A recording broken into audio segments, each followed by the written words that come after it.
Good morning and welcome to Fox 29's News Now on this Tuesday morning. We're going to get started with some political news for you. President Trump, House Speaker Nancy Pelosi, Senate Minority Leader Chuck Schumer are all going to be in the same room today. Fox's Doug Luzader has why. This is the kind of big-ticket item that Congress could actually get done, but so much will depend on what happens this morning at the White House. A much bigger section with more money. Let's debate in private. We've seen how this kind of thing can play out. 4 months ago, President Trump and Democratic leaders tried to break bread to prevent a government shutdown. It didn't go so well. And I am proud, and I'll tell you what, I am proud to shut down the government. So will these big players be able to tackle something as big as rebuilding the nation's infrastructure? Repairing and replacing crumbling roads for starters. This is a president who likes to build things. He knows how to build things and do it well. And I think this is a great place where Democrats and Republicans can come together. And infrastructure has long been seen as an area where the president and Democrats in Congress could find common ground. But one sticking point after another is already emerging. Many conservative Republicans will balk at a huge price tag. What would voters think about a possible gas tax hike to pay for it? Democrats want a raft of new taxes, and they want an expansive program that includes priorities like climate change. We need to go big, and we need to address roads and bridges, but also schools, housing, broadband, green energy, and more. And all of this, of course, happens in the context of the 2020 election, and each side is going to be reluctant to hand the other any kind of victory. In Washington, Doug Luzader, Fox News.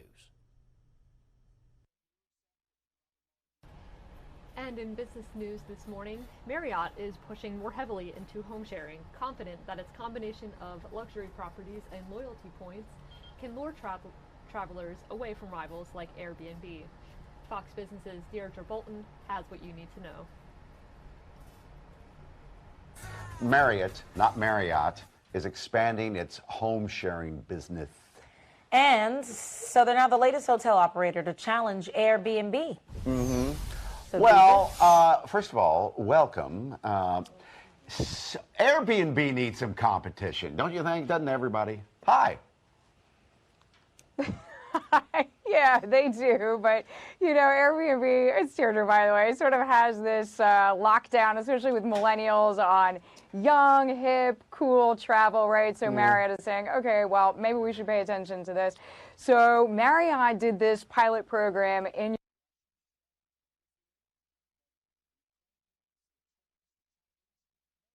And sorry about that technical difficulty. We'll work to bring back that shot in just 1 second.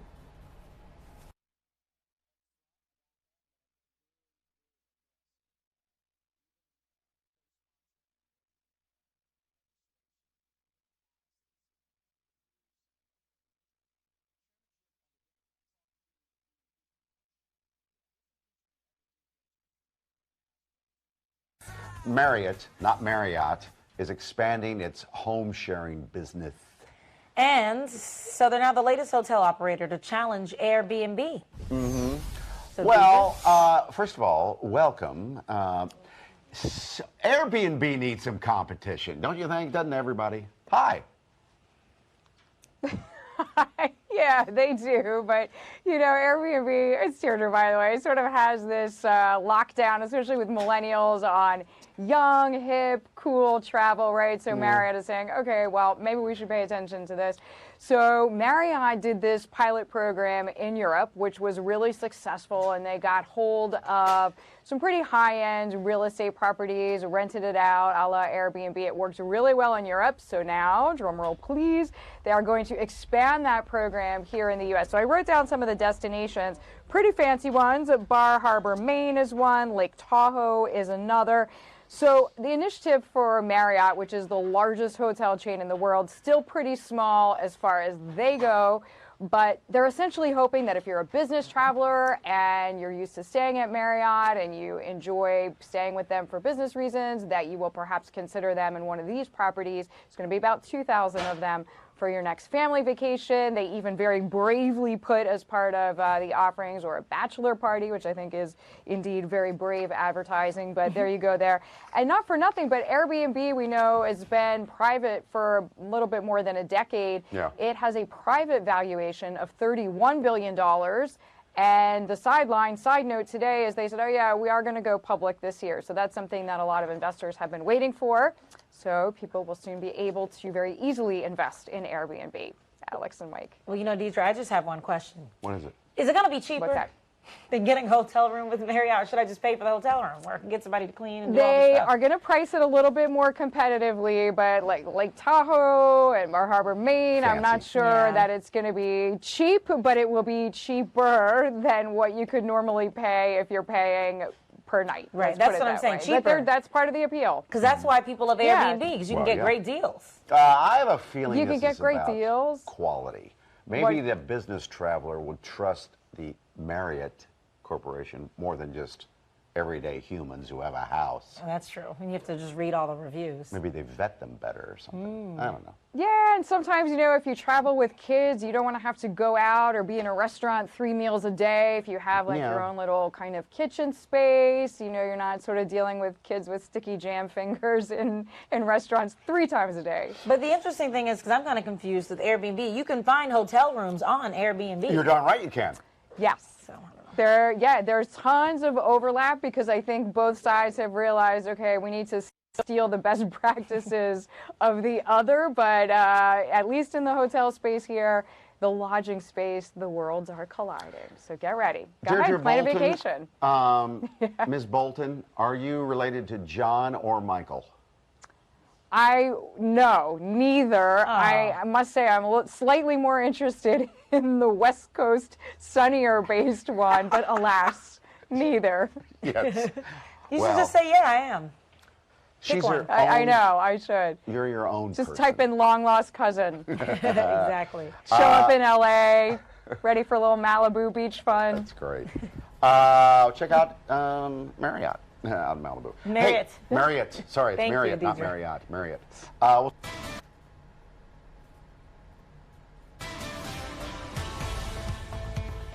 And developing overnight in Nicetown, police say a man was shot while driving down the street. It happened on the 4300 block of North Broad Street after 11 p.m. on Monday. Officers say someone fired 2 shots at the 28-year-old, striking him in the cheek, and then the bullet lodged itself in the man's neck. He remains in critical condition at Temple University Hospital. Police are currently looking at surveillance cameras to identify a suspect.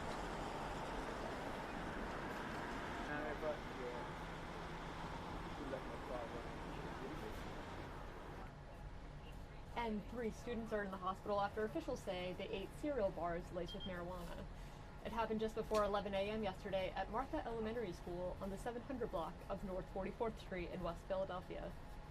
Police say 3 7th grade girls were taken to the Children's Hospital of Philadelphia after they began to look and feel lethargic. The mother of one of the students told police she purchased cereal bars laced with marijuana and her daughter must have taken it from her purse without her knowing. The students, to my understanding, were all in the same classroom. The teacher did notice this and then went forward with reporting it. It's scary to know that it was able to get into the school.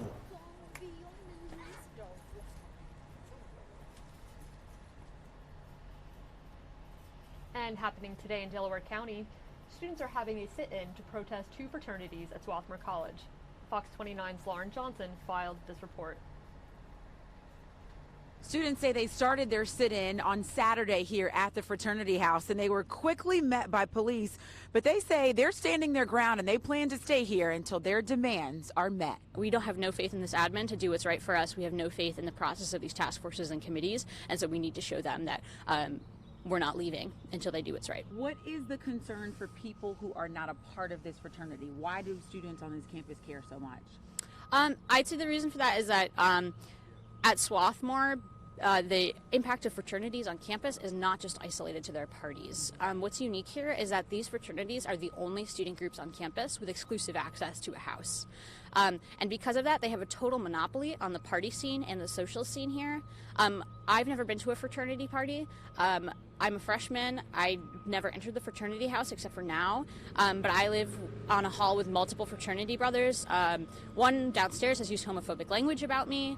And there's been other hostility. And so even people who aren't involved in their social circle fear retaliation, experience homophobia or racism or sexism from these brothers, and because of their entitlement to the space and their feeling that they can get away with anything that admin bolsters, they kind of bring this attitude into all aspects of like campus. It's like really this entitlement and this sense of ownership of the space that permeates all of campus.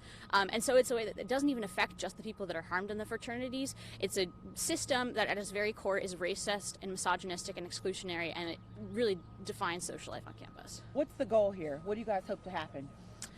We have no plans to leave until our demands are met. The first one was met after we started our sit-in, which is an end to parties for the rest of the year.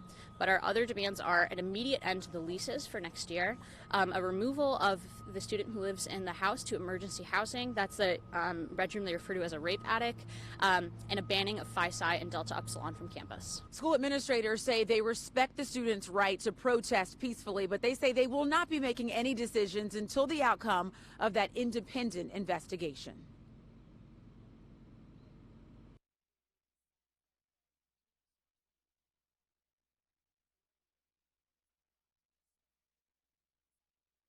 And in Gloucester County, parents are shocked after learning a longtime softball coach is accused of stealing thousands of dollars from the team. 65-year-old William Niemeister, known as Nemo, was a trusted board member, umpire, and coach of the Lady Wildcats travel team. Police in Wilmington Township say he was using the team's debit card to make purchases for his own personal use since May of 2016, totaling more than $14,000. The money is used for the teams to travel, to play different games, I assume, uniforms and things like that. So the kids ultimately are the ones that get shortchanged. Sad, and I'm frustrated and I'm upset just like everybody else is here. But if you knew Nemo and you knew what kind of guy he was, I mean, he was an amazing guy that a lot of these kids looked up to for many years. Niemeister is out of jail this morning pending a hearing. He's been banned from the league and removed from the board. The league says the team's account has been replenished.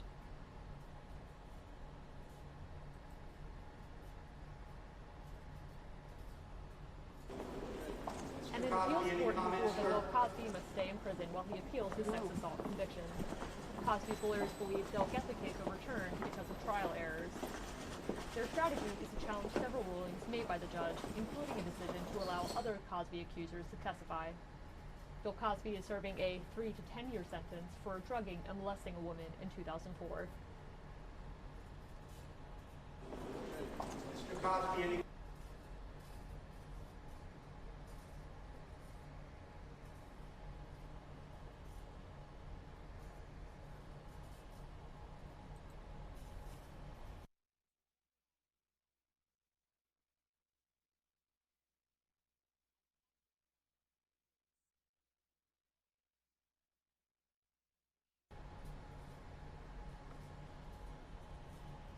And we are going to move on now to a Mueller report discussion happening today, sponsored by the Washington Post. Stay with us.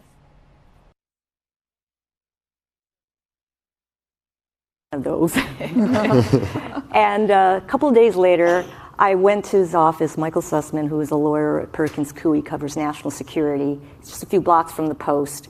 And in his conference room, he had Amy Dacey, who is the executive director of the Democratic National Committee, Sean Henry, then he's the president of CrowdStrike, a major cybersecurity forensics firm, and Dmitry Alperovich, who's the co-founder of CrowdStrike and also a major cyber expert.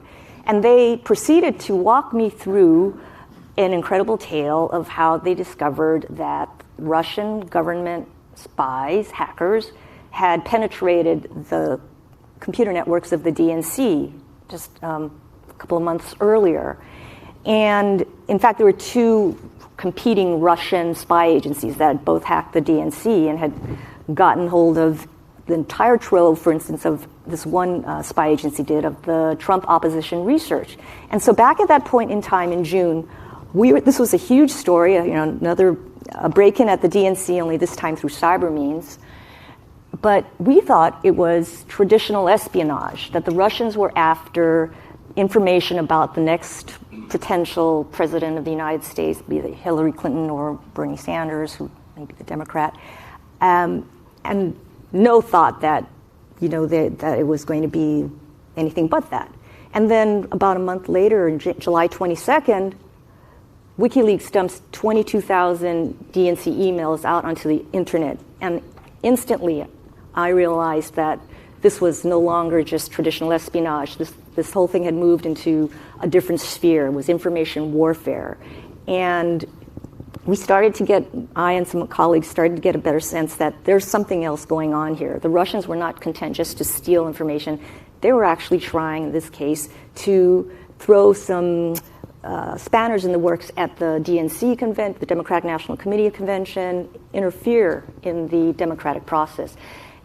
And that started sort of what, in the following months, we would come to see more evidence of Russians' interference in the election, to include even up to Vladimir Putin himself.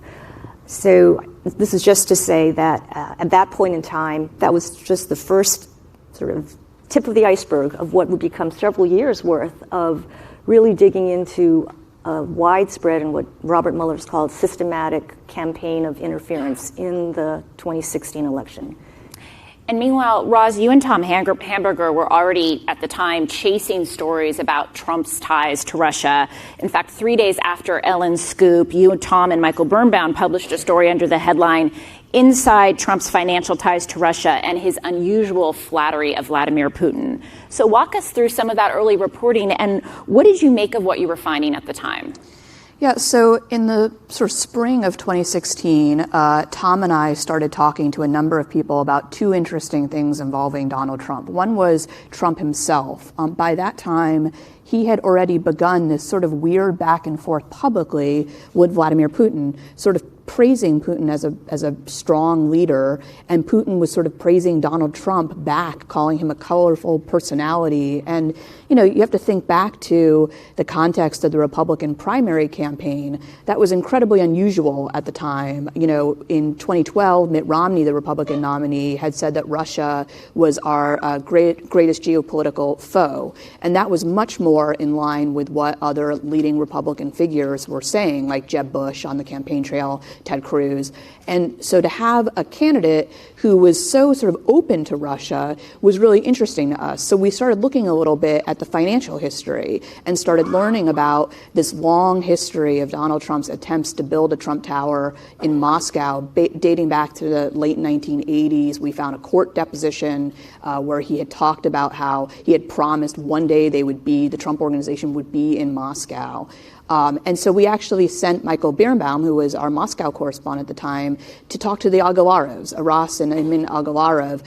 They're the folks who we later come to learn set up the famous Trump Tower meeting. But Michael spoke to them in April of 2016. Before that meeting even happened. Months before that meeting even happened. Had this long conversation with them at Nobu, the Japanese restaurant which they own in the Crocus City Mall in Moscow, all about their love of Donald Trump and why they thought Trump's election would be good for Russia, about how they had been sending Trump congratulatory notes, like on Super Tuesday, the Agalarevs had sent him a note. So we started looking into that, and then we also started looking into the people he was surrounding himself with, people like Paul Manafort, who had a long history in the region, Carter Page, Michael Flynn, all these figures who we later came to learn so much more about were all in that original story that you mentioned. And the funny thing is that story was basically in the can. We were doing sort of some final edits on it when we heard that Ellen was going to be breaking this story about the Russian government hackers penetrating the DNC. And at the time, it was just it was weird. We just didn't know what to think of that. Like, how amazing. We're doing this whole story about how Trump has this weird flattery with Russia, and now the Russians have hacked the DNC.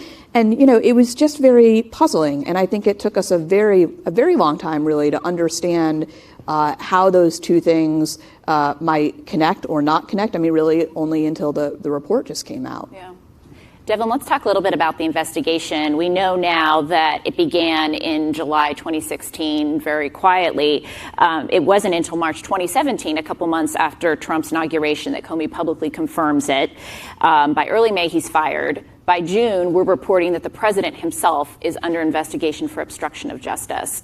Walk us through those months and really what we've now learned about what was happening behind the scenes and the role our own coverage actually ended up playing in part of the investigation. Right. So obviously the investigation was kept under wraps for a long time during the campaign, and then after the campaign, mostly through source reporting, it became clear that there was this investigation of some Trump campaign officials and associates. There was a big moment in March when then FBI Director Jim Comey says, yes, in fact, we are investigating some associates of the Trump campaign. And just saying that publicly, even though at that point, like, everyone had sort of understood that to be the case by that point. But I think it did mark a real turning point in the sense of it is now publicly acknowledged. Comey has said this to Congress. And you see the relationship really deteriorate between him and the president, like, dramatically after that. And part of the reason why is because Trump kept demanding that Comey say publicly that Trump himself, was not personally under investigation. That was very important to the president through this time period, and Comey would not do that. So Comey gets fired, and then in June we write a story saying that, yes, in fact, the president is under investigation for obstruction. And obviously that's a big step. We didn't, that took a lot of reporting to get us to that step. But what was interesting about that moment was that after that happened, and the Mueller report really lays this out in a way that was, frankly, a little eye-opening to me, how much Trump's own behavior changed after that story. Because what the report describes is the president's, the worrisome behavior that had caused the investigation to be opened escalates rapidly once Trump knows, sort of officially, that he is in fact under investigation. It's a little weird to sort of wonder, okay, so if you're told you're under investigation for obstruction, would you immediately then run out and try to do like 3 or 4 potentially obstructive acts? That's maybe not the way a lot of people would react to that news, but that is the way the president reacted to that news. And so the Mueller report really divides the obstruction report into 2 sections. One, the section of events that happened before that story, and 2, the events that happened after that story. And they make the argument that the concerning behavior gets worse after the story. Again, a pretty odd human behavior moment. Yeah.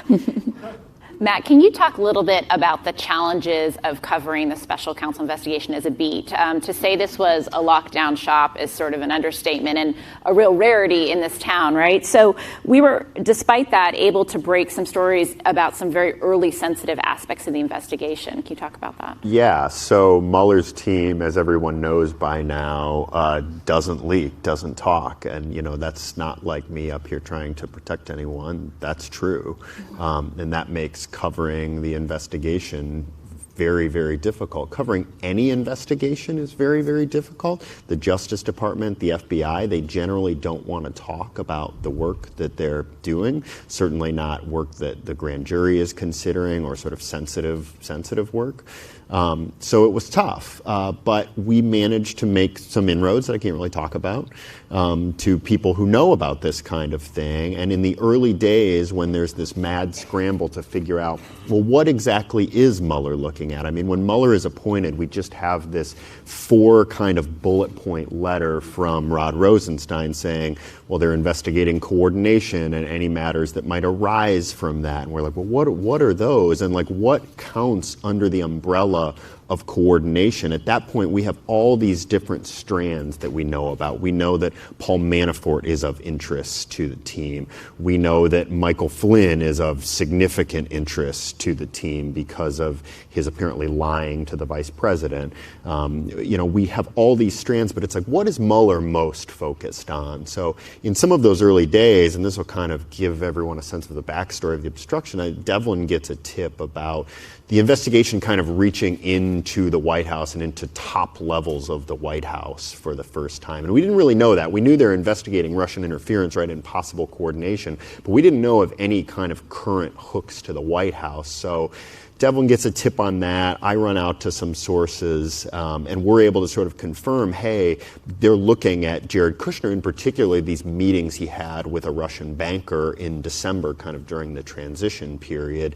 Jared Kushner and this Russian banker had kind of given conflicting public accounts of what this meeting was about, whether it was diplomacy, whether it was business, whether it was both. Robert Mueller's report really lays out how there was this blend, not just with Kushner, but with a lot of people, of finances and diplomacy, and how that was a great subject of interest. So, but we had this better tip that the president himself was under investigation for obstructing the investigation. But, if you're going to report that, you really, really have to nail it down. So we do the Kushner stories, a couple of them. I think first we don't even identify Kushner because if you're going to come at the president's son-in-law, you really, really have to nail it down. There's a lot of drama with his people, with the Post. It was a whole big thing. But it's because of that we're sort of able to get the break that, hey, the president is under obstruction. It's like one story leads to another story, leads to another story, and more people are kind of willing to talk. You shake loose a few things. So, but it's, even from that point, it has been a challenge because they just don't talk. They don't tell you, you're wrong, you're off base here, this is slightly wrong. They just don't talk. That has led to some of our competitors being hugely embarrassed. I think for the most part, we have stayed on the straight and narrow because we have really good sources, but it's been very, very difficult, though that was a success moment early on. That idea of using one story to build off another was really key in the Flynn coverage too, right, Ellen? I mean, can you talk a little bit about how we chased that story and what we learned from the report that we didn't know? Well, that was one of the first stories that the Post did, that really any major paper did around this whole investigation. And as Matt alluded to, Matt said that the FBI and then later Mueller was interested in Flynn for lying to the FBI, and that kind of laid the groundwork also for potential looks at obstruction by the president for trying to get rid of that investigation. But the way we got to it was going back to, this is now during still the transition of January of 2017, and one of our colleagues, David Ignatius, who's a preeminent national security columnist here, he wrote a column that mentioned down at the bottom that Michael Flynn, who's Trump's at the point incoming national security advisor, had several conversations with the Russian ambassador, Sergei Kislyak, on December 29th, which was the day that the Obama administration, the outgoing Obama administration, had expelled 35 Russian officials and imposed sanctions on Russia in response to their interference in the 2016 election. The big question was, did this question of sanctions arise in that call? Did Flynn say anything about sanctions or possibly lifting them to Kislyak? And right after that report surfaced, Sean Spicer, who was then the transition campaign spokesman and would later become White House spokesman, told reporters publicly, "Oh no, it was just a phone call to talk about to Christmas greetings and set up a presidential phone call between Putin and Trump, and the issue of sanctions never arose." And then the Vice President, Mike Pence, went on Sunday morning TV and said, "Yes, Flynn personally assured me that the issue of sanctions never arose." Well, after that, me, a couple of other colleagues, Greg Miller and Adam Entis, started to get wind from our sources that, in fact, that there's something not right about all of that, about the reporting. And we were, as Roz mentioned, very interested in connections between Russian officials and the Trump administration, Trump campaign. So we were starting to run that down when we got Adam actually got a breakthrough. He went to coffee with a source, and he had his typed list of 10 questions he wanted to put to this source, and a copy of the Logan Act, which was this 1799 law that's never been prosecuted, but that criminalizes any unauthorized person negotiating with a foreign government that's in a dispute with the United States. And he had been told by a source that this was key. And the source he had coffee with said, this is really the key to understanding this, and you should know that the statement by Mike Pence that the subject of expulsions of diplomats never came up with Kislyak is just flat out untrue. That was the sort of the breakthrough moment that Adam understood, okay, Kislyak was being monitored by U.S. intelligence. He's a Russian diplomat. Intelligence usually keeps tabs on what foreign diplomats are saying, and picked up phone calls between Kislyak and Flynn. And from there, we started to understand that he probably spoke about sanctions on the call, and we started to try to confirm that, Greg and I, through sources, as well as Adam. And we were able to eventually get to the point where we did. Another colleague took it to Flynn in the White House at that point, now the new national security advisor, and he outright, flat out denied it. We were prepared to write a story about it and include his denials. And when we heard that he was just flat out denying it, we decided to hold off for a night to really lock down our sources. We talked to Marty Barron, the executive editor. We went over all of our reporting. We counted 9 current and former officials who gave us confirmation that indeed the subject of sanctions had arisen. And we decided to run the story. We went back to the White House, told the National Security Council spokesman we were going with the story. And he said, well, actually, Flynn wants to withdraw his denial and now say that perhaps he can't recall whether the subject ever came up. And so we included that, his denial, and then that statement in the story. And in December of 2017, Flynn pled guilty to lying to the FBI, and I guess he's still awaiting sentencing? Yes. Yes. Yeah. Roz, you spent much of your time during this investigation examining the ties and connections between Russians and the Trump campaign. What did we learn from the Mueller report that filled out that picture that was revelatory? Yeah, so the Mueller report went deep on some of the episodes that we already knew about. The Trump Tower meeting, for instance, got a good description of everything that led up to it and everything that followed it. And then we learned some additional moments of contact that we didn't know. You know, it's interesting when you go back to the election, I think maybe 2 days after the election, there was this story that didn't get a ton of attention at the time, where a Russian government official gave an interview in Russia and said that, you know, members of the Trump entourage had been in contact with the Russian government during the campaign. And he sort of tried to walk that back sort of quickly. But meanwhile, Hope Hicks, who was the communications director at the time, came out and said, absolutely not. Nothing like that happened. There were no contacts between Russians and the campaign at any point in time. So as soon as she said that, the sort of chase was kind of on to see, well, she says there were none. Were there any? And what we learned through a long span of reporting, and then really punctuated by the report, is there were tons, really tons of contacts. And what you get this picture of is, you know, the Mueller team concluded that none of those could be proven to show a criminal conspiracy between the campaign and the particular efforts they identified as the Russian government efforts to interfere in the election. But you get this picture of a campaign that was interested in Russian help, intrigued by it, in some cases welcoming to it, and even in the cases where they declined it or through happenstance sort of didn't connect, were not disturbed by it. While these hacks were happening publicly, information being spilled on the internet, nobody went to the FBI to say, you know, we've been getting these inquiries from Russia, and maybe that's something that the FBI should be taking a look at. Devlin, the political reaction to this investigation has been sharply polarized, to say the least.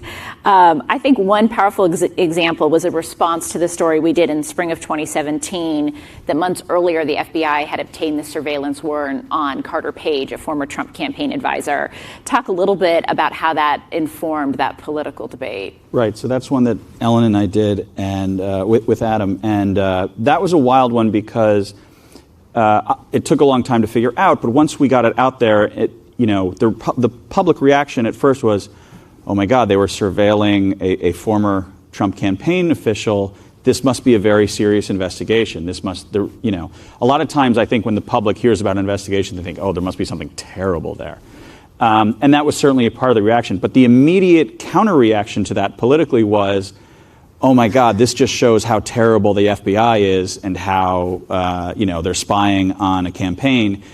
Politically, both sides loved that story in a way that was a little disconcerting because both sides took only the part of it. They took the meaning from it only that confirmed what they already viewed of the situation. And so that FISA, that surveillance warrant, has become this weird sort of like divergence point in the political debate about all this stuff because each side views it completely differently than the other, and they both think it proves their point. Yeah, which previewed sort of what would follow, right? We're running out of time, but Matt, I'll give you the last question on this, which is appropriate. Fast forward to April 18th, right? Mueller's report is finally released after 22 months. We had a huge team assembled. Talk a little bit about how we covered it that day and also produced a book that you can get on your way out, I've been told to tell everybody. An excellent book in that night. So, the report, I think, came out around 11 a.m., and we have a lot of things to do, right? One is read the report. Two is, write stories. And for me and Roz, three is, put the finishing touches on some of the introduction and annotation material we did for the book, which is literally, republishing the Mueller report with a lot of our added materials. So, initially, me and Devlin are kind of sitting next to each other and reading big copies of the report. And I started with the Collusion, Volume 1. He got the kind of more exciting one, Obstruction. And looking for, in today's environment, right, people want the news right now. So it's not like we knew we didn't have time to sort of spend 6 hours, calmly go through the report, all sit down together and talk about I think this is the lead. We were reading executive summaries and looking for big questions that we knew, we hoped the report would answer. We had Bill Barr's top line conclusions at that point, but we didn't know, for example, why didn't they subpoena the president? That was a big question we had. We know that Mueller didn't come to a conclusion on obstruction. Well, why? Does he explain that in the report? So we kind of dive in looking for specific questions to answer so we can send out news alerts so people get to their phone. Oh, they didn't subpoena the president for this reason. Oh, this is what it says on obstruction. And contribute to the story. Then I kind of got back to the office, and I had been at Justice because Bill Barr had a press conference earlier that day. And me and Roz had book-related stuff. So I also found out that I thought I had 4 hours to file my book stuff, but in fact, we only had 4 hours to be edited, lawyered, everything, which makes sense because the book came out, the ebook I think came out 3 o'clock the next morning, which is a testament to our publishers, not to us. But so then, put the finishing touches on an introduction. Our introduction sort of sought to set the scene. We knew a lot in advance, right? We've been covering the story. You can see throughout the report how much Mueller cites reporting, and it's almost amazing how reporters, even if they were a step behind Mueller, they kind of figured out a lot of what he knew. So we had much pre-written, put the finishing touches on, and we contributed to a story. At the end of the day, I had to pivot to another story, but wrote several stories. I think we probably all had an assignment up here, and that's how we did it. Well, thank you. It was incredibly exciting to be in the newsroom that day and see these folks and their colleagues in action. I want to thank the panel so much. Thank you for sharing your time with us. Thank you to the audience. You can indeed purchase the Mueller report outside. And for a full recap of this morning's program, follow us at WashingtonPostLive.com. Please join us this Thursday morning for a new series about the 116th Congress, where the special guest will be House Republican leader Kevin McCarthy. Thank you so much for coming.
And now to your Fox 29 Weather Authority.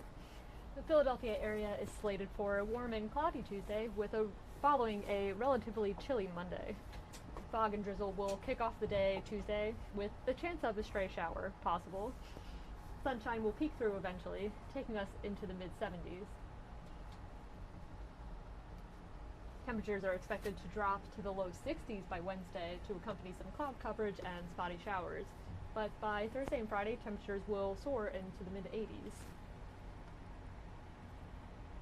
Here is a look at current temperatures in the area. We have a chilly 49 degrees in Mount Pocono, 56 degrees in Toms River, 66 degrees in Wildwood, 61 in Wilmington, and a flat 60 degrees here in Philadelphia. And taking a look at our 7-day forecast, again, partially sunny Tuesday, chance of an afternoon storm, and about the same, though cooler, for Wednesday. A pop-up shower is expected with a high of 62 degrees. Thursday and Friday also looking pretty rainy, though much warmer on Thursday with temperatures in the 80s. We may move toward a dry weekend, however, with a chance of showers Saturday and Sunday, with temperatures fluctuating between the mid-70s and upper 60s. And don't forget to download the latest version of the Fox 29 Weather Authority app to have the latest forecast ready to pick your day.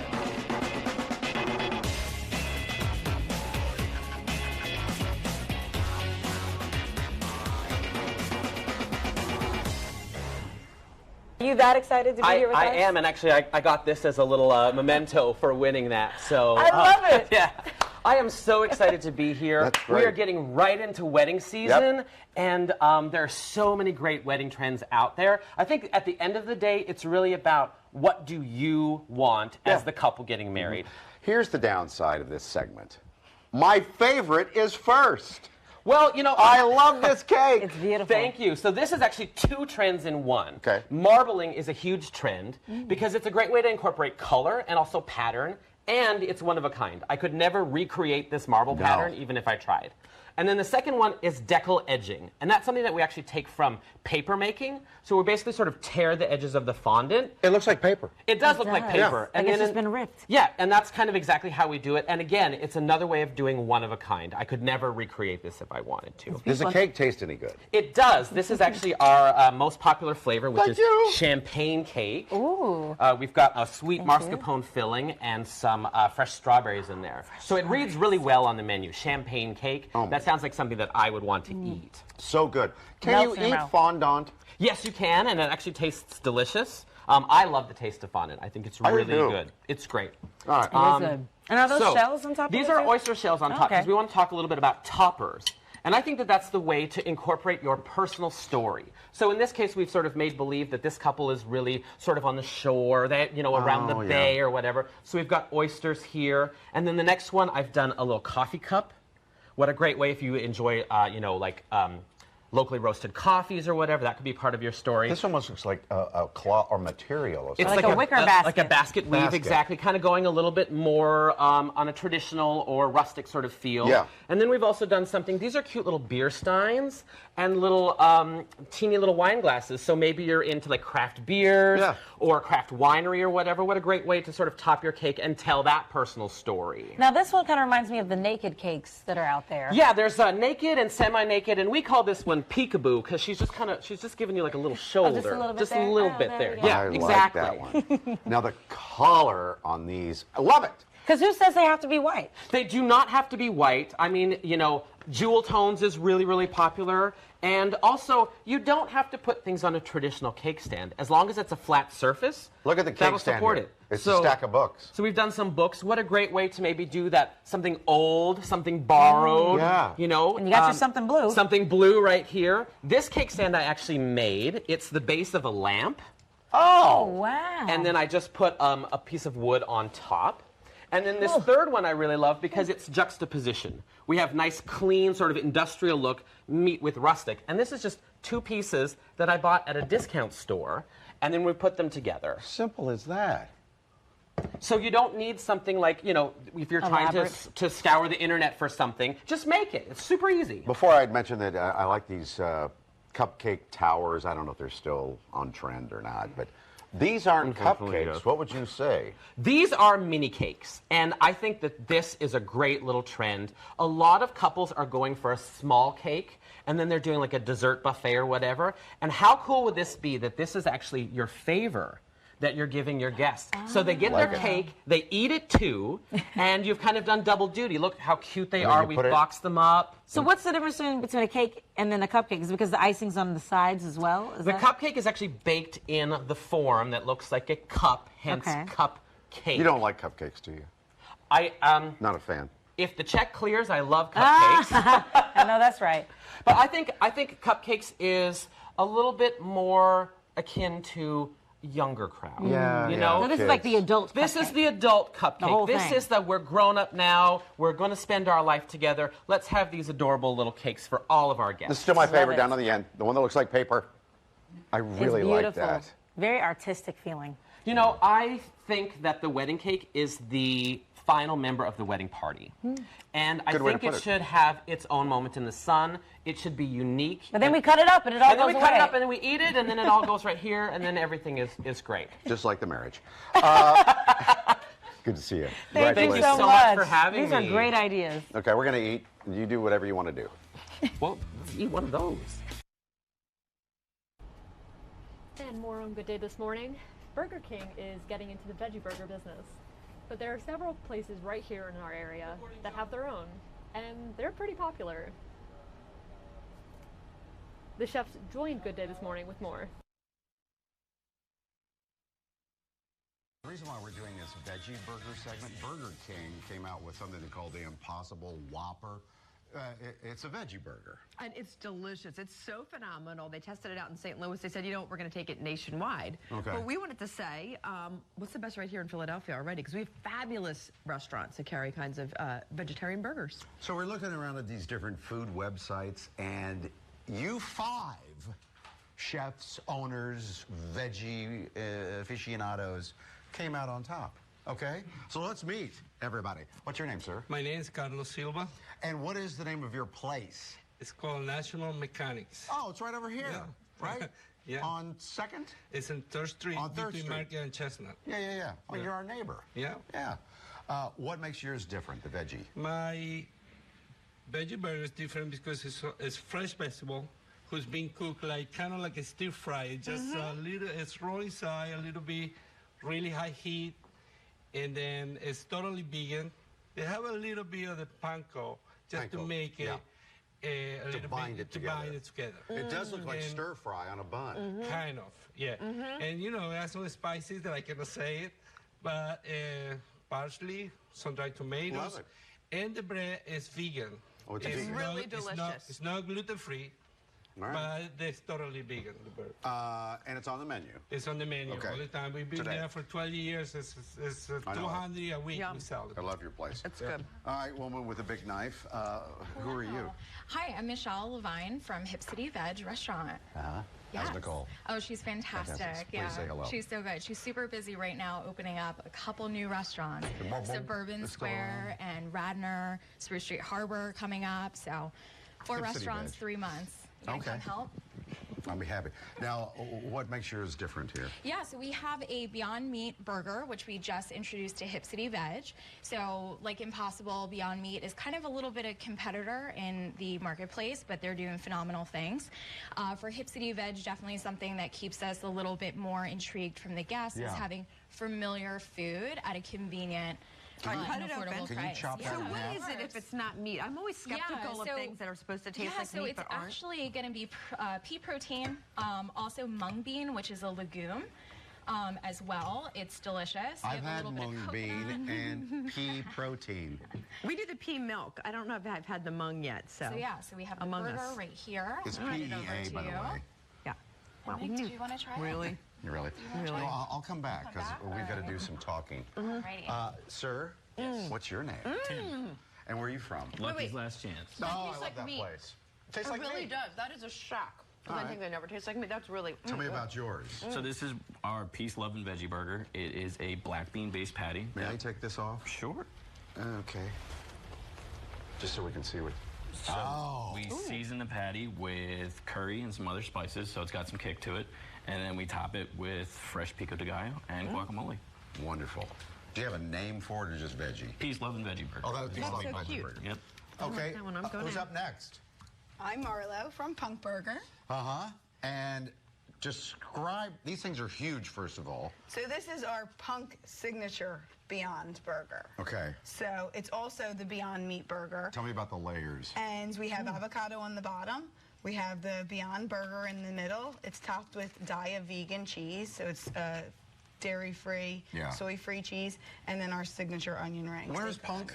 Punk is on East Passyunk Avenue. It's going well, right? Yeah, it's You've been going down there great. 3 or 4 years now, haven't you? It's 4 years. It's Wow. crazy. It's good to see you. And who are you? My name is Kelsey. I am with Heartbeat Kitchen. We are over in New Jersey. This is our Heartbeat Burger. It is a house-made veggie burger. We have vegetables in it like onion, celery, beets, Can I obviously, take the top off? black beans. Yeah. Beet, heartbeat. It's B-E-E-T. That is correct. So is this made of beets? It does have beets in it. Yep. And that is our house-made horseradish aioli. That is on top. There is avocado on the bottom. And it has tomato and arugula on it as well. Oh my God, that's good. These were all phenomenal. I have to say, every single one of them was an A+, a top 10. I haven't tried this one yet, but every single one of them were so, so good. The bean burger, this was phenomenal. So we'll put all of these places on our website, which is fox29.com. Thank you all for coming in. Thank you. Thank you. Great. I'm going to dig it Oh my Alex. gosh, this is good. They're They're all good. We're out of here.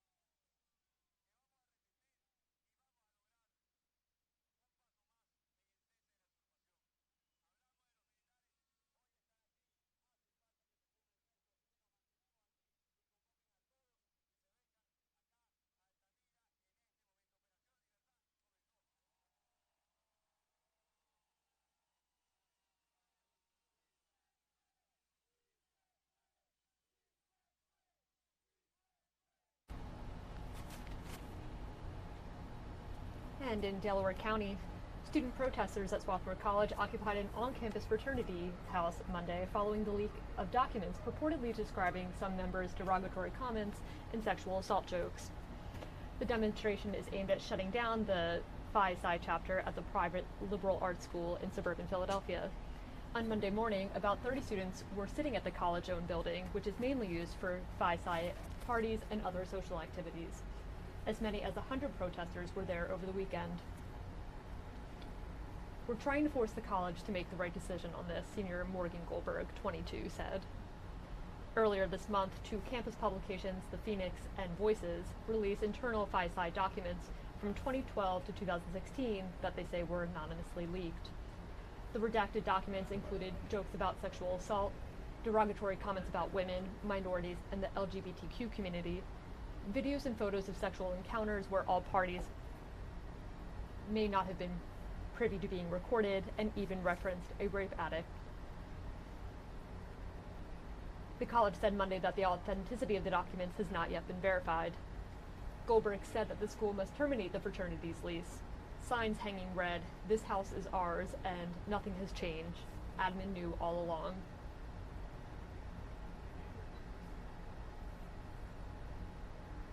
Swarthmore's Phi Psi chapter posted on its Facebook page condemning the language in the documents.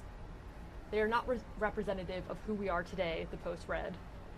"None of us would have joined this organization had this been the standard when we arrived at Swarthmore."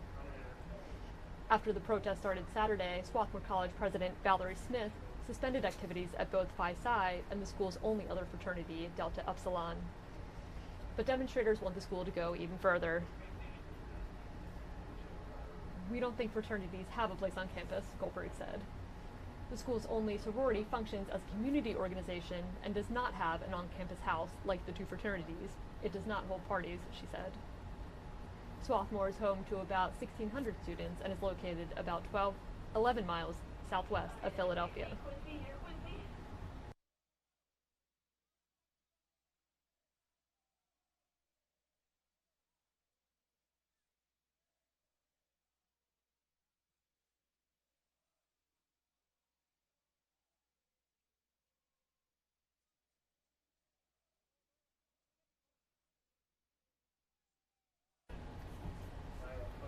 And that is going to do it for us today at Fox 29's News Now. Catch us again tomorrow at the same time, 10 a.m. for the latest breaking news. Be sure to catch us on fox29.com, Facebook, Twitter, and Instagram. And we'll see you soon.